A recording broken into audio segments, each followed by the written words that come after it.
Handa ka na siguro sang iban nga pangitaon pa kung sa Sagay City magbisita bilang home of the Sinigayan Festival. Kilala ang syudad sang Sagay bilang Garden City of the North nga ginapalibutan sang pinasahi nga mga atraksyon. May marine reserve nga kapin 32,000 hectares ang kalapadon kag syempre ang white sand beaches kung sa diin maka-enjoy sa swimming kag snorkeling. Hindi lang mo sinaha, may kulang pa. Hindi ka magkabalaka. Kay subong nga aga, inatanan isa-isa hunta. Hi there mga puso! Welcome back! You're still watching GMA Regional TV Early Edition. Bao, suroy-suroy talagaw ta mga kapuso sa isa sa mga pinakapaborito ko nga lugar sa Negros Occidental, Sagay City. This morning, mangin kaupod naton or bisita si Miss Helen Cutillar ang ila pinalangga kag sexy nga Tourism Officer. Miss Helen, looking good ha? Kamusta? Ngayong aga? Hello, good morning, Sir Adian, and thank you for inviting us here at Early Edition. Maayong agat. Miss Helen, madamo na gidyang nahidlaw kung magbisita kag magpaliwaliwa sa beautiful Sagay.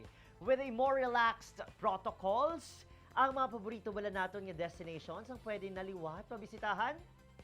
As of now, ang Sagay City is still in preparation for the reopening, especially ang pagkuha sang marina license ang ating mga boat operators kag pag-repair sang aton Suyak Island Mangrove Eco Park.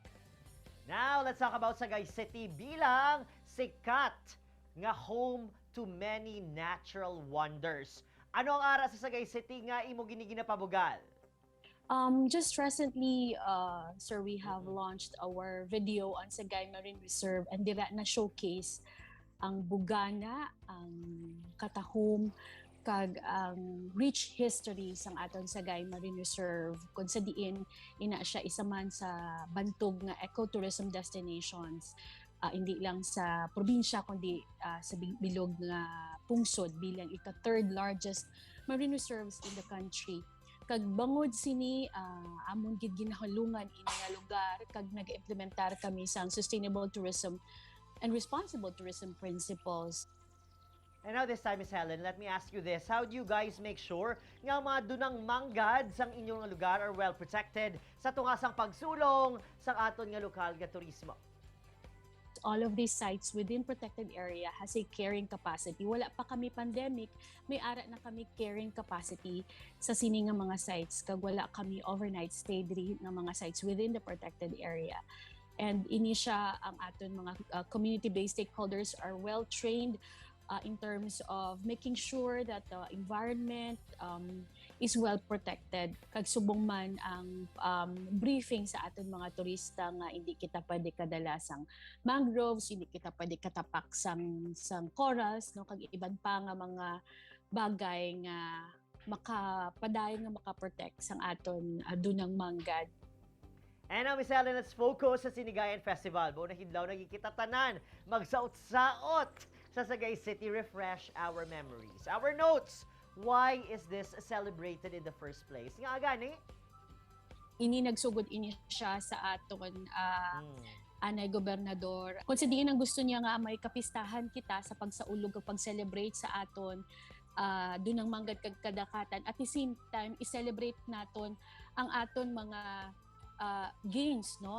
And we were called at the festival with many causes. So we have education, we have agriculture, no? We have arts and culture sa aton Sinigayan Festival. It is something that showcases all of us and who we are as Sagaynons. Now, Ma'am Helen, if it is my first time to visit Sagay City, what should I discover? Ano dapat ang ara sa akon? Siguro top 3 nga ulubrahon sa inyong lugar. Top 3 to-do list, we have the first ecotourism loop, the first children's hands-on interactive museum wherein you can be briefed about the importance of marine biodiversity and other exhibits that showcases culture. Then we can drop by at the mangrove forest, the Suyak Island Mangrove Forest. You can have a mangrove tour and listen to the community sharing about the beauty and importance of mangroves. Probably if it's on a high tide, you can paddle through the mangrove forest and see the largest and oldest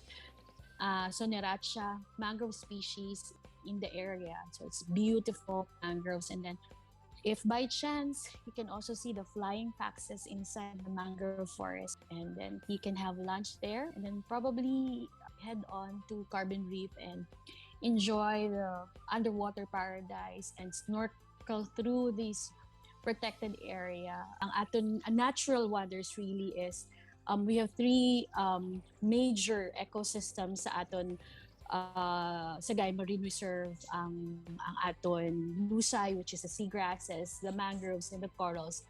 And these are important living, thriving ecosystem kung ano ang ara sa aton i-celebrate na kag i-abi-abi hunta na kag aton ina paninguan nga ina sinatanan maproteksyonan kag mapadayon sa aton mga kabataan.